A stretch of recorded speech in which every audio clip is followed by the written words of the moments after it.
জগৎগুরু শিল প্রভুপাদ কি জয়, ইস্কনের বর্তমান গুরুবৃন্দ কি জয়। আমরা এখন মহাতীর্থ শ্রীক্ষেত্রে সৈকতে দাঁড়িয়ে সমুদ্রের সৌন্দর্য উপভোগ করছি। মহাপবিত্র এই সমুদ্র, কারণ স্বয়ং মহাপ্রভু এখানে অবগাহন করেছিলেন। আচ্ছা, আমরা যদি স্নান করতে করতে সমুদ্রের অনেক গভীর থেকে গভীরতর জায়গায় চলে যাই, আমরা তখন ভয় করবো কিনা? কিন্তু আমাদের থেকে দৈহিক আকারে অনেক ছোট জলজ জীব, যেমন কাঁকড়া, কচ্ছপ, মাছ, এরা গভীর জলে থাকলেও ভয় পাবে না, তাই তো?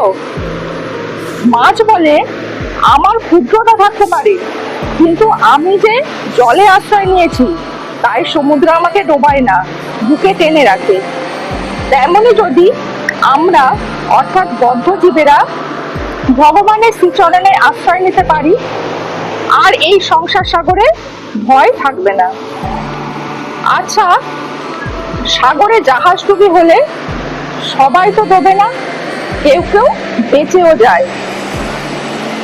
লাইফ জ্যাকেট বা উদ্ধারকারী দল এসে অনেকে বাঁচিয়েও নেয়। কিন্তু ভগবান বলেছেন, সংসারের মৃত্যুময় সাগরে যারা একবার এসে পড়েছে সবাইকেই মরতেই হবে, এখান থেকে কেউ বেঁচে ফিরবে যাবে না।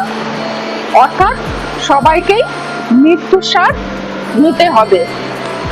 মজার জিনিস হলো এই যে, এই সমুদ্র কি আমরা সাঁতরে পার হতে পারবো?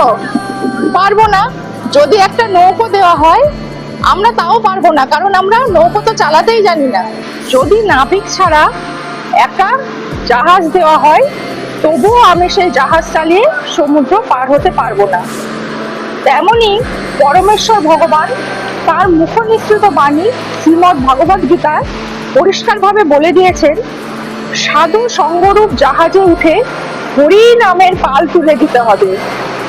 ভগবানের কৃপা বাতাস রূপে পালে লাগবে, আর শ্রী গুরুদেবের হাতে কান্নারির ভার দাও। ভবসাগর পার হবার জন্য এছাড়া আর কোনো উপায় নেই। হরি বল।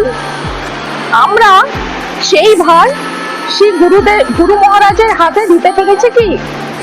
আমরা নিজেদের শ্রী গুরুদেবের হাতে আত্মনিবেদন করতে পেরেছি কি? যদি আমরা ভগবানের কথা অমান্য করি, তবে সংসার সমুদ্রে পড়ে যাব, এবং তখন হাজারো হাঙর কুমির চিবিয়ে চিবিয়ে খাবে আমাদের। সেই তো অবস্থা।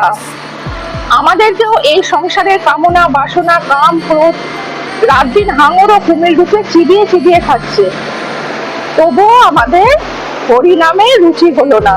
আর কবে হবে? আর কবে হবে বলুন তো? এ জন্মে না হলে পরে জন্মে কি জনি লাভ করব তা আমরা জানি না।